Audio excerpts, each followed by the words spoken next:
We are slowly edging towards the end of the book of Judges. This is the next to last sermon dedicated to this book of the Bible, and our portion for today is Judges chapter 16, 17, and 18. The title of my sermon is God's Story, Moses' grandson, the grandson of Moses. When you look at the book of Judges, at the last 5 chapters, you see that they are all connected to one topic. Chapters 17 and 18 is about a Levite in the house of Micah. Chapters 19, 20, and 21 is about a Levite who had a concubine. And when I say a Levi, I mean a person from the tribe of Levi, a Levite, or a priest in some cases, depending on the case. So the last 5 chapters of the book of Judges is about the condition of the clergy during the time of Judges.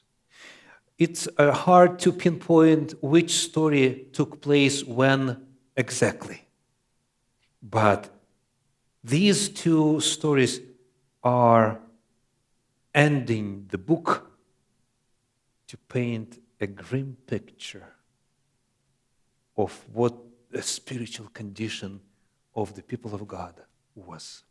We have got accustomed to people going away from God, asking for help, again apostatizing, again God saving them. But it was mostly about the people. These 5 chapters are about the spiritual leaders. The tribe of Levi was the tribe that was tasked with teaching, with leading people, with helping, with protecting God's commandments, and so forth.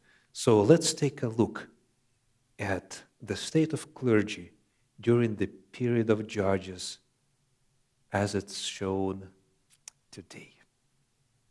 Let's go to Judges chapter 17, verses 1 through 6. That's our first portion. There was a man in the hill country of Ephraim whose name was Micah. And he said to his mother, "The 1,100 pieces of silver that were taken from you, about which you uttered a curse, and also spoke it in my ears, behold, the silver is with me. I took it." And his mother said, "Blessed be my son by the Lord." And he restored the 1,100 pieces of silver to his mother. And his mother said, "I dedicate the silver to the Lord from my hand for my son, to make a carved image and a metal image. Now therefore I will restore it to you." So when he restored the money to his mother took 200 pieces of silver and gave it to the silversmith, who made it into a carved image and a metal image. And it was in the house of Micah. And the man Micah had a shrine, and he made an ephod and household gods, and ordained one of his sons, who became his priest. In those days, there was no king in Israel. Everyone did what was right in his own eyes. A very interesting passage. The first thing that I want to point to you is the fact that these people know God. Twice in this story, the name of God is used, the so-called holy name, the 4-letter name, Yud Hey Vav Hey, which is translated as Jehovah or Yahweh, depending on which material you read. But this is the name that distinguishes the true God, creator of heaven and earth, from Baals and Ashtaroths or Molech and other other deities that were worshipped by other people. So they use this name, God's sacred name, twice in this story. Verse 2 and verse 3 give us these examples. At the same time, here's what they do. Let's take a look at this passage and find direct violations of God's commandments in what they did. Verse number 3, Mother says, I dedicate the silver to the Lord. Here's your Yud-Heh Vav-Heh, the holy name of God, right? I dedicate the silver to the Lord to do what? You see? To make a carved image and a metal image. Have you heard this before? Yes, we do have some elements of paganism in our heritage as a Christian denomination. But we are doing it in the name of Jesus and for Jesus. And we don't place the same meaning in those rituals and traditions as the old heathens did. We saturate these pagan rites with holy meaning. We don't do it to worship those gods. We do it in the name of the Lord. Have you heard that before? On the same date as pagans, with the same rituals as pagans, but for the glory of the Lord. This is what's happening here. And it's an old and sad story. Do you remember what people said when they worshipped the golden calf by the Mount of Sinai? Tomorrow is the feast of the Lord. Same Yud-Heh Vav-Heh, holy name of God. And they bowed down to the golden image and they feasted there, and they had even what's called a sacred prostitution there. I mean, we studied it before. It's terrible. But all of this in the name of the Lord. So, what's wrong with having an image?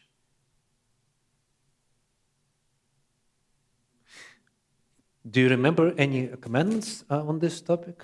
God's commandments? Yeah.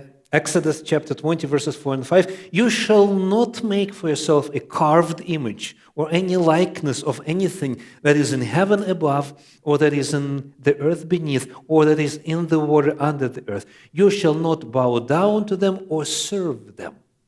So, there could be statues, there could be paintings, and so forth, but they should not be worshipped. They should not become an object of worship. They should not be called holy or venerable, or you name it. So there was a clear commandment that was violated in this case, but for the glory of God. Now, let's find another one. Let's take a look at verse 5 of chapter 17 of the book of Judges. Okay? Let's read. What do you see? What else is a violation? And the man Micah had what? Had a shrine. It's interesting that this version, English Standard Version, puts it this way, because literally there is something else in the original. The Hebrew phrase is Beit Elohim. Beit is a house. Elohim, of course, is the name of God. So, and this is exactly how other versions put it, a house of God. Or you could translate it, house of gods. But in this case, it was the house of God, because they used the holy name. They are doing it for Jehovah's sake, right? So, he had a house of God in his house. Now, is it a problem? I mean, why do travel anywhere when you could worship in your slippers, right? Just, short distance and convenience, right? Let's take a look at the book of Judges, chapter 18, verse 31. It says, So they set up a Micah's carved image that he made as long as the house of God was at Shiloh. You see, the house of God already existed. It was constructed when God commanded it to Moses at the Mount Sinai. The sanctuary was already in operation and in existence for some time. So at that time, the house of God, the sanctuary, the tabernacle was in Shiloh. Couldn't you have more than one? Let's read from the book of Deuteronomy, chapter 12, verses 13 and 14. Take care that you do not offer your burnt offerings at any place that you see, but at the place that the Lord will choose in one of your tribes. There you shall offer your burnt offerings, and there you shall do all that I am commanding you. In a number of places in the book of the law, there is a direct prohibition of setting up other places of worship, of liturgy, and you name it. So this was the second direct violation of God's law, creating Beit Elohim somewhere else. Let's take a look at verse 5 of 17th chapter of the book of Judges again. What else do you see? What another violation? Micah had a shrine, and then it says, and he made an ephod. Ephod, depending on the pronunciation. What is ephod? Let's go to the book of Exodus, chapter 28, verses 3 and 4. You shall speak to all the skillful whom I have filled with the spirit of skill, that they make Aaron's garments to consecrate him for my priesthood. These are the garments that they shall make: a breastplate, a breastpiece, an ephod, a robe, a coat of checker work, a turban, and a sash. They shall make holy garments for Aaron, your brother, and his sons to serve me as priests. So an ephod is a piece of priestly clothing, which was to be worn by the priests to be able to serve, right? And they were made in a special way. Among others, cotton? No, there was no cotton at the time. Silk and wool was interwoven, so that there is this combination of linen, wool, some golden threads, and so forth. This combination was prohibited to be used by any other people, twice in the Torah.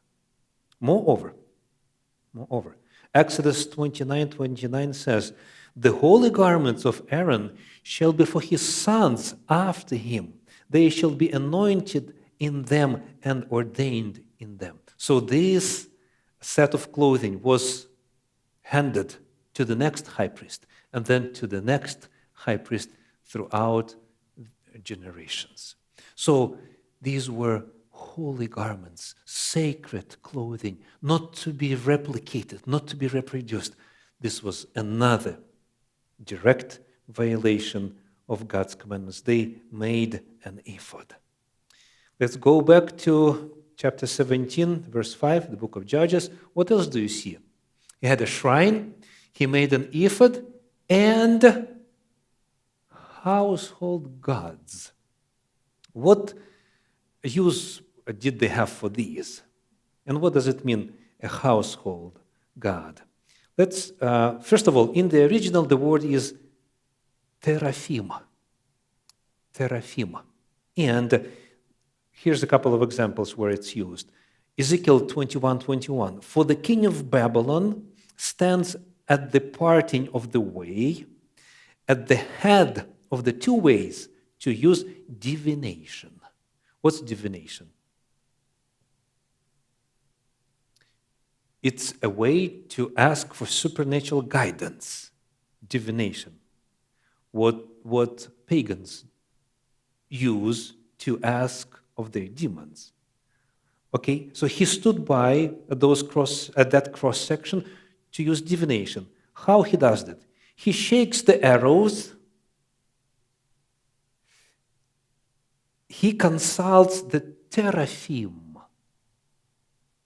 He looks at the liver.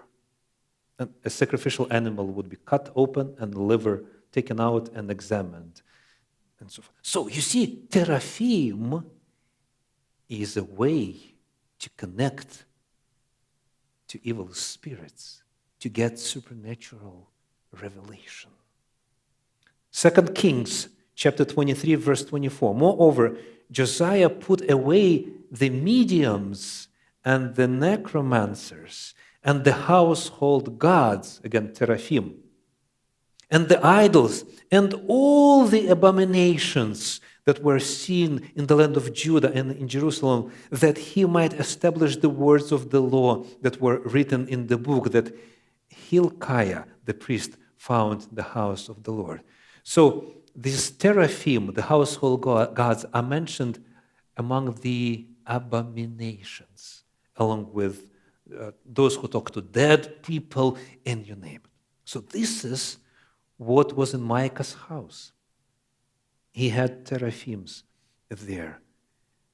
Another violation of God's commandments. And lastly, chapter 17, verse 5, Judges, it says, and ordained one of his sons who became his priest. How convenient, right? The house of God is in your house, your son is a priest, and you have it all. Is it a problem? Is it a problem? Let's go to the book of Numbers, chapter 3, verse 10. And you shall appoint Aaron and his sons, and they shall guard their priesthood. But if any outsider comes near, he shall be put to death.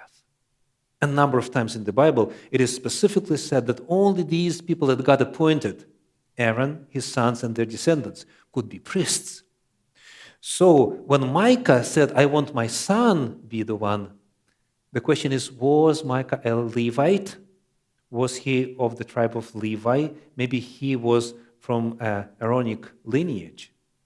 Let's take a look later in the same chapter, chapter 17, verse 13 in the book of Judges says, then Micah said, now, underscore the word now, now I know that the Lord will prosper me because I have a Levite as priest. He says this when a real Levite comes and joins the household. So he himself is not from the tribe of Levi. He is not from Aaronic lineage. He appoints someone to be a priest, violating another clear God's commandment. So now the scene is set. There is this person who knows about God, supposedly worships God, but does it in a way that's pagan in its nature. And in doing so, he violates a number of God's commandments. That's why this translation, English Standard Version, says that he had a shrine. Because the word shrine is typically used to denote pagan places of worship. But in this case, it was a syncretism, joining together, worshiping God and doing pagan rituals. Okay, the scene is set. Now let's go to the clergy. Let's read Judges 17, verses 7 through 13. Now there was a young man of Bethlehem in Judah, of the family of Judah, who was a Levite, and he sojourned there. And the man departed from the town of Bethlehem in Judah to sojourn where he could find a place. And as he journeyed, he came to the hill country of Ephraim, to the house of Micah. And Micah said to him, where do you come from? And he said to him, I am a Levite of Bethlehem in Judah, and I am going to sojourn where I may find a place. And Micah said to him, stay with me, and be to me a father and a priest, And I will give you 10 pieces of silver a year and a suit of clothes and your living. And the Levite went in. And the Levite was content to dwell with the man, and the young man became to him like one of his sons. And Micah ordained the Levite. And the young man became his priest and was in the house of Micah. Then Micah said, now I know that the Lord will prosper me because I have a Levite as priest. There is a number of issues with this passage. First of all, verse number 8 says that this Levi set out to sojourn where he would find a place. He started wandering around looking for a place to live. And the first question is, what would prompt him to change the place of living? Let's read from the book of Numbers, chapter 35, verses 7 and 8. All the cities that you give to the Levites shall be 48, with their pasture lands. And as for the cities that you shall give from the possession of the people of Israel, from the larger tribes you shall take many, and from the smaller tribes you shall take few. Each, in proportion to the inheritance that it inherits, shall give it of its cities to the Levites. We studied this before. There is a sermon dedicated to the ministry of Levites, and the setup was this.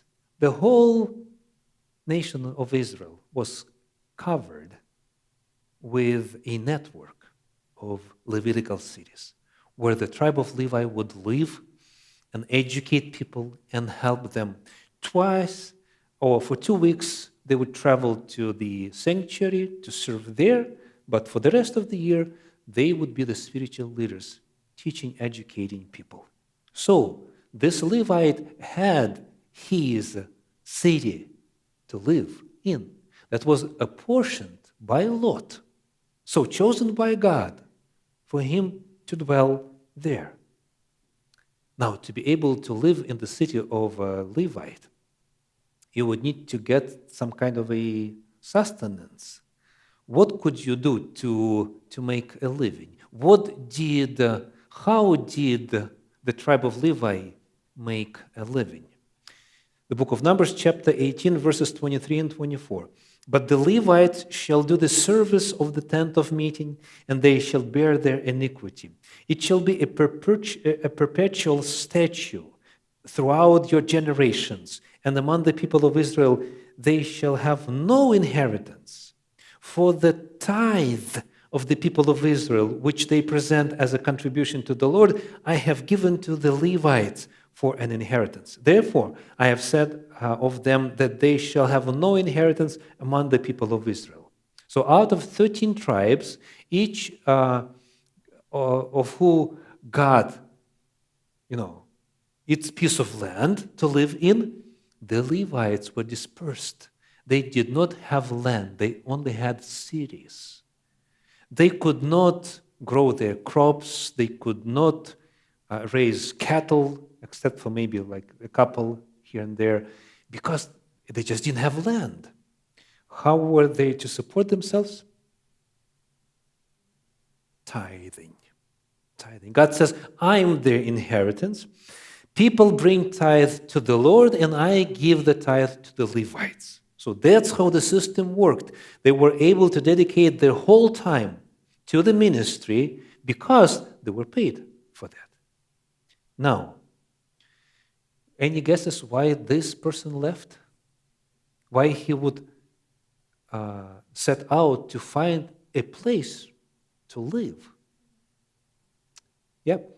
No money. You see, after what we know about the people of God during the time of Judges, they live in constant apostasy, except for some years where they come to their senses. So overall, God's laws and commandments are being broken. So the system doesn't work. People are not separating their tithes. The Levites are not getting paid. But that's the education that they have, that their specialty how would they sustain themselves? So this person began looking for a place and was offered one. So that's first.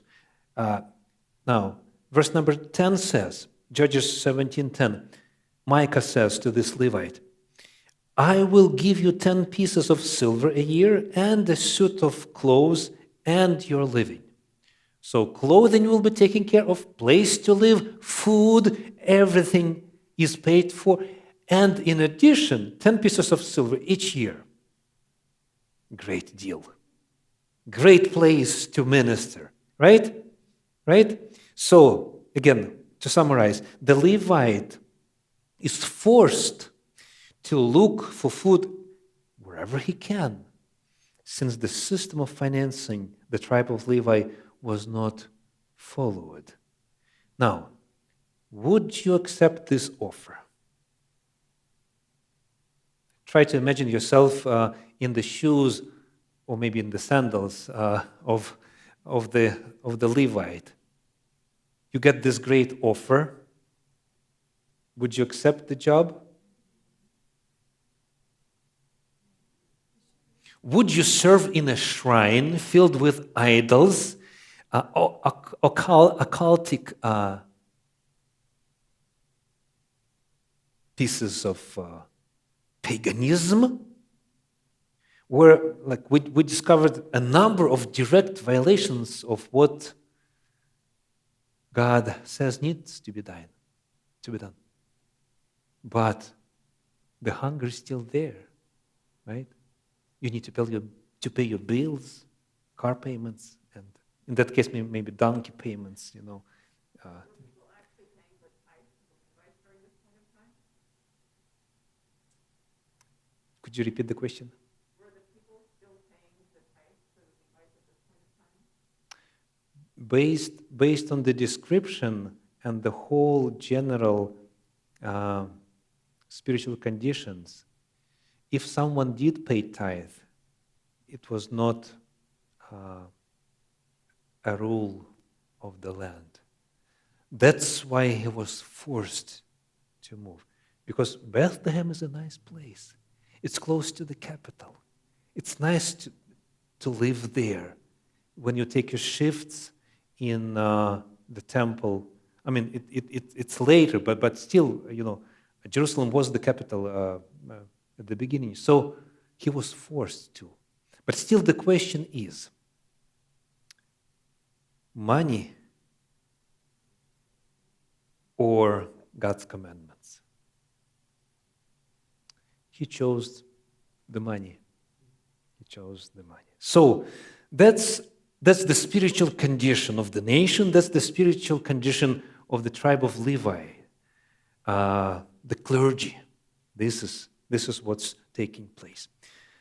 Now, when the scene is set, now when the Levite is there, let's continue reading. The book of Judges, chapter 18, verses 1 through 6. In those days, there was no king in Israel. And in those days, the tribe of the people of Dan was seeking for itself an inheritance to dwell in, for until then, no inheritance among the tribes of Israel had fallen to them. So the people of Dan sent 5 able men from the whole number of their tribe, from Zorah and from Eshtaol, to spy out the land and to explore it. And they said to them, "Go and explore the land." And they came to the hill country of Ephraim, to the house of Micah, and lodged there. When they were by the house of Micah, they recognized the voice of the young Levite. And they turned aside and said to him, "Who brought you here? What are you doing in this place? What is your business here?" And he said to them, "This is how Micah dealt with me. He has hired me, and I have become his priest." And they said to him, "Inquire of God, please, that we may know whether the journey on which we are setting out will succeed." And the priest said to them, "Go in peace. The journey on which you go is under the eye of the Lord." Now we see that the whole tribe enters the picture. Tribe of Dan. They have 5 spies who are sent to find a place for them to settle. And they meet Micah, they lodge there, they meet this Levite, they inquire God's will. The Bible doesn't say how he got the answer, but he replied favorably, go in peace and such. And he uses the counterfeit ephod and teraphim to inquire supernaturally. Who gave him the answer? You could only guess. But let's continue reading. Chapter 18, verses 14 through 20.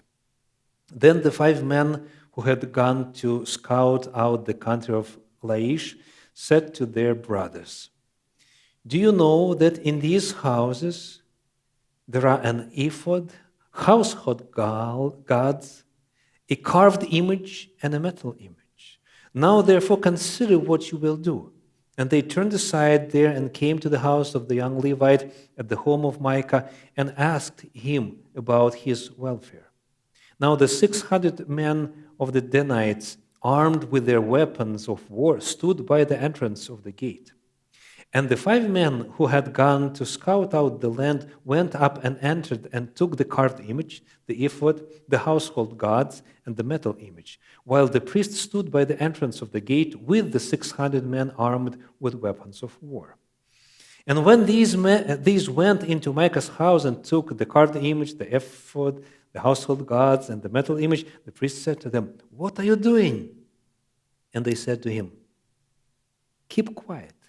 Put your hand on your mouth and come with us and be to us a father and a priest. Is it better for you to be priest to the house of one man or to the priest to a tribe and clan in Israel?"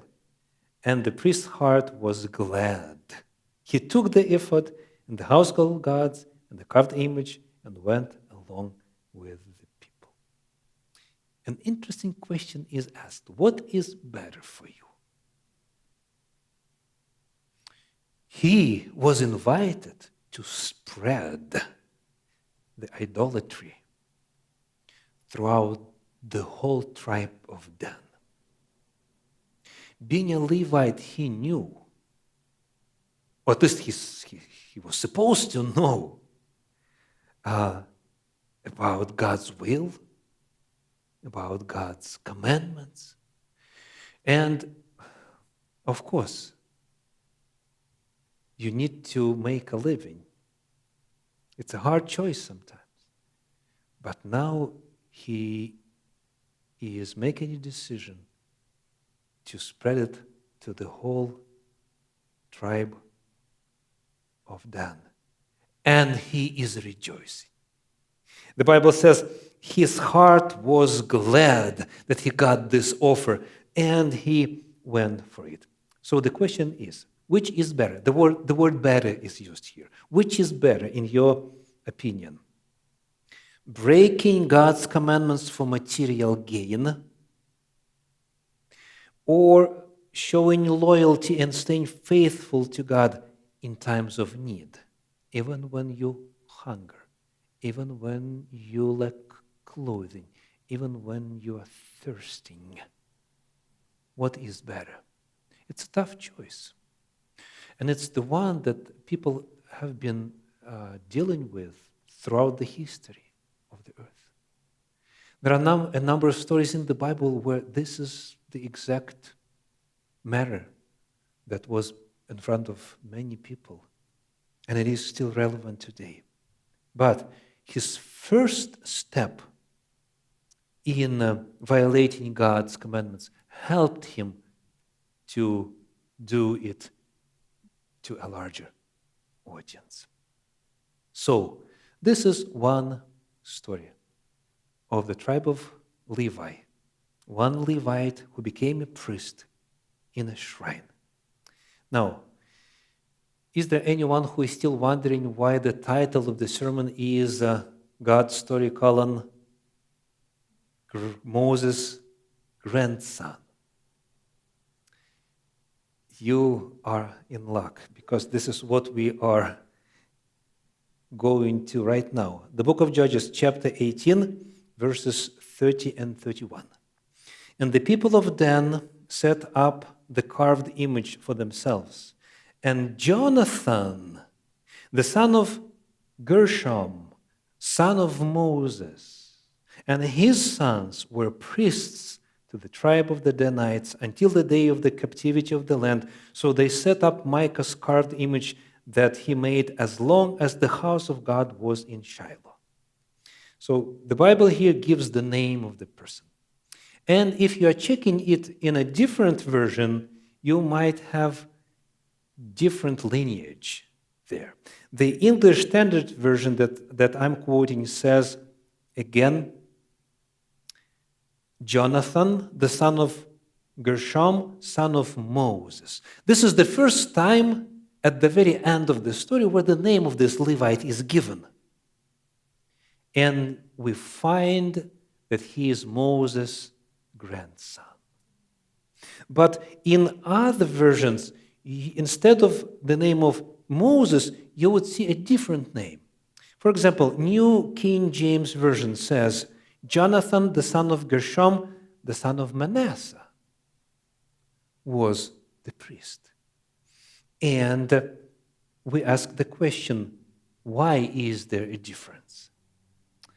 It might become a little bit technical, but I'll try to explain the best way I can. Let's ask a couple of questions. So this Jonathan is the son of who? Gershom. And so there are no variances there. It's all in all Bibles. But whether the Moses or Manasseh is the question. So did Manasseh have a son by the name of Gershom? The answer is no.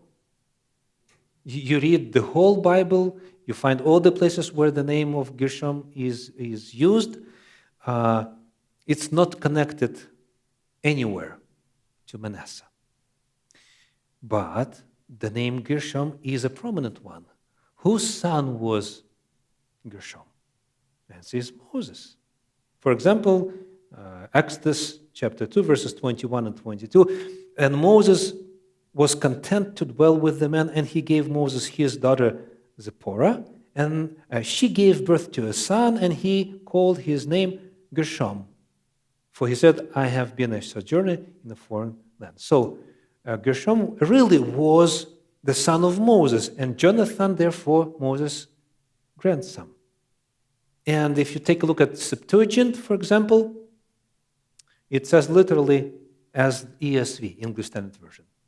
Jonathan, son of Gershom, son of Moses. But why other versions have it differently? Let's take a look at the slide. This is a picture of an actual piece of the scroll of the book of Shoftim, the book of Judges. This is how it looks in so-called Masoretic text. The one in the red is the name that we're trying to decipher. The one before that is Ben, son. You could read it either Ben Moshe, if you read all the letters that are on the same level, or if you add a letter that's above or hanging the letter Nun in Hebrew, it will be Ben Menashe. So Moshe and Menashe differs by only one letter. Let's take a look at the second slide. Here it is with proper writing, meaning easier to in the script that's easier to understand. You see, Mem Nun Shin Hey, or Mem Shin Hey. So there is only one letter difference. That's why it's Moses and Manasseh. In English, it sounds totally different. But in the original, it's Moshe or Menashe. So why is that letter hanging? Why is it not part of the text? Why is this Nun letter hanging? The explanation is found in the Talmud and other Jewish writings. Here's how it goes. When Masoretes were compiling the text, meaning adding the all the dots and all the ways that tell you how to read the text, because originally it's just the consonants. They added the vowels, right? They could not alter the text. They could not change Moshe to Menashe because the text is sacred. But to them it seemed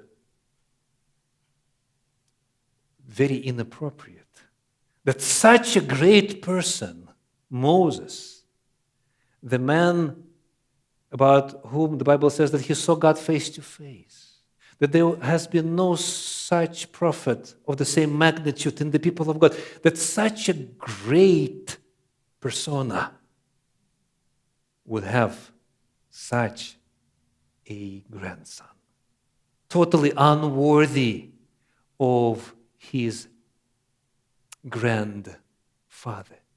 And therefore, they did this. They said, let's use the name Menashe, because Manasseh, is the name of the king. In the history of Jewish people, let me read to you from 2 Chronicles 33:9. That says, Manasseh led Judah and the inhabitants of Jerusalem astray to do more evil than the nations whom the Lord destroyed before the people of Israel. So you see, Manasseh, he led the people against God. And the same was done in the case of Jonathan, the son of Gershon, the son of Manasseh.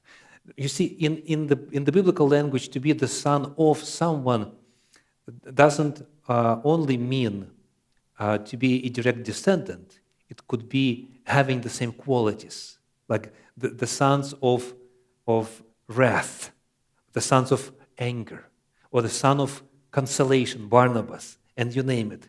So the idea was, let us suspend one letter above the name Moshe for it to be an act of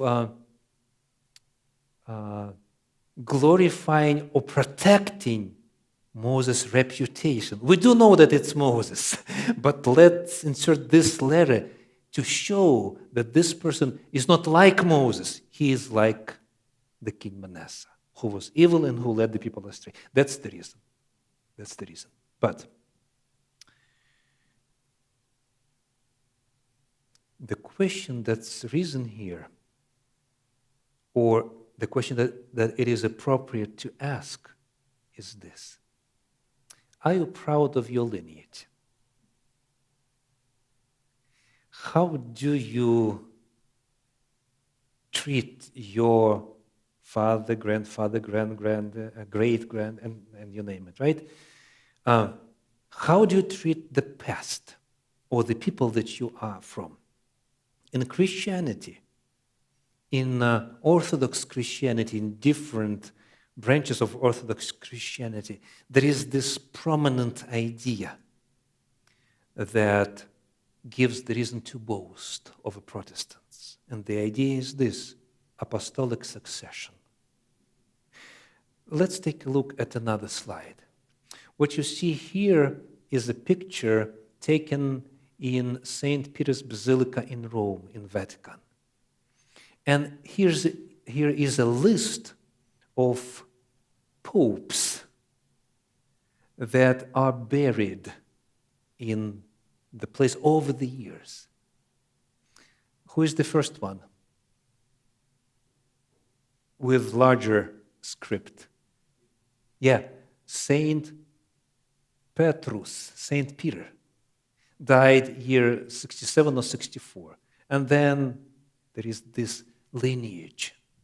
So apostolic succession, Christians of Orthodox persuasions, they are proud of the fact that their priest was ordained by the priest, who was ordained by the priest, who was ordained by the priest, who eventually was ordained by who? By Peter himself, by apostles of Christ.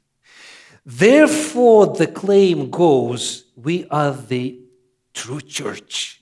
Because we have this apostolic succession, because of the heritage that we have. Others who have not existed for as long, they are boasting with phrases like, I'm a fifth generation Adventist. Or in some cases, fourth or third, I'm a fifth generation Adventist. And then I usually ask, so how old are you? How can a person be an Adventist in a fifth generation? You see, you could take it literally or you could take it, with the intended meaning, but there is only one generation at a time. God doesn't have grandchildren, only sons and daughters. So there should be this direct personal experience with God. You should be born of God, you personally. So your lineage doesn't matter. It is good. It is flattering to have, my grandfather was this and that. My grandmother was this and that. And praise God. But it doesn't add anything to our relationship with God, except for the fact that maybe they had a good influence on us. But you see, this person, Jonathan, he apostatized. He basically became a clergy in a shrine, disguising under the name of the Lord, but in actuality doing what pagans did. Therefore, our last text for today, the Gospel of Luke, chapter 3, verses 7 and 8. He said, therefore, to the crowds that came out to be baptized by him, you brood of vipers, who warned you to flee from the wrath to come? Bear fruits in keeping with repentance, and do not begin to say to yourself, we have Abraham as our father. For I tell you, God is able from these stones to raise up children for Abraham. People of God were proud of their heritage. I come from the tribe of such and such, which are in the Holy Scriptures, and Moses is my forefather, and so forth. John the Baptist said, the main question is this: what kind of fruits are you bringing personally? Don't boast, my father is Abraham. God is able to make children for Abraham out of these stones. The main question is, what's your life like? Is it bearing the fruit of righteousness, or vice versa?